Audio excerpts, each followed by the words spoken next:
Ce n'est pas pour rien qu'on dit qu'aujourd'hui la FIFA est l'instance internationale la plus puissante au monde. Aucun État ne peut résister à la FIFA. Pourquoi? Parce que la FIFA regroupe tous les pays du monde et que le football est devenu le vecteur de la jeunesse. Tout le monde suit. Je ne dirais pas comme Karl Marx qui disait que l'autre est l'opium du peuple.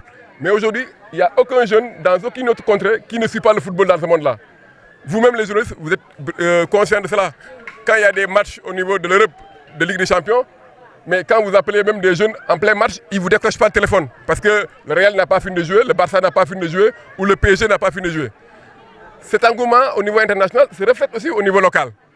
Et pour pouvoir s'adresser à la jeunesse, leur parler leur langage, il faut être avec eux, auprès d'eux, dans l'activité à laquelle ils s'adonnent. C'est le football, qu'on le veuille ou non.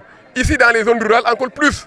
Parce que nous n'avons pas des piscines, ici, à Ariane. Nous n'avons pas des terrains de football synthétiques où les gens peuvent se donner. Il n'y a que ces moments-là où les grands frères qui sont étudiants à Dakar ou à Ziguinchor ou à Saint-Louis rentrent et que d'autres qui étaient dans d'autres contrées, les immigrés rentrent au Bercail et que c'est le moment de partage, de communion. Et c'est aussi des prétextes pour lancer des messages citoyens, comme l'a si bien dit Marius Sané et tous les intervenants qui se sont précédés dans la tribune tout à l'heure. Nous savons qu'il y a des fléaux quand même qui gangrènent notre jeunesse. D'abord le chômage. L'activité la plus répandue dans les zones rurales aujourd'hui et même dans les zones citadines, c'est les Yakarta. Pourquoi? Parce qu'il n'y a pas d'emploi. Parfois, malheureusement, il y a des déviances. Beaucoup de jeunes s'adonnent soit à la consommation des produits stupéfiants qui parfois leur causent des dépressions ou autres. Et comme disait le président Wade, dis-moi quelle jeunesse tu as, je te dirai quel peuple tu seras. Si notre jeunesse s'adonne à la consommation des produits stupéfiants, ne se concentre pas sur l'essentiel, ne se concentre pas sur la gestion des affaires familiales, la gestion des affaires du quartier, du village, de la commune, de leur département, de la région et voire du pays, qui le fera à notre place, personne d'autre.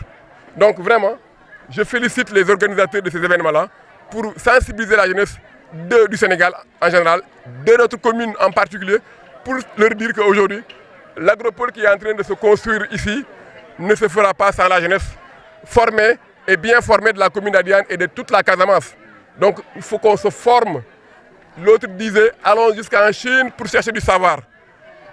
Voilà, jouons bien, mais cherchons aussi du savoir et qu'on allie l'utile à l'agréable.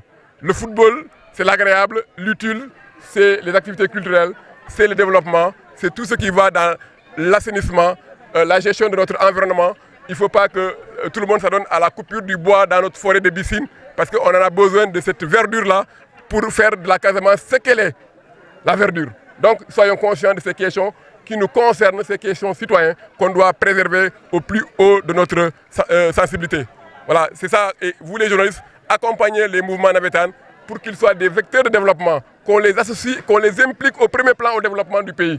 La jeunesse est dans le sport, il faut associer justement le monde du sport dans le développement du pays. Sinon, on va partir sans la jeunesse.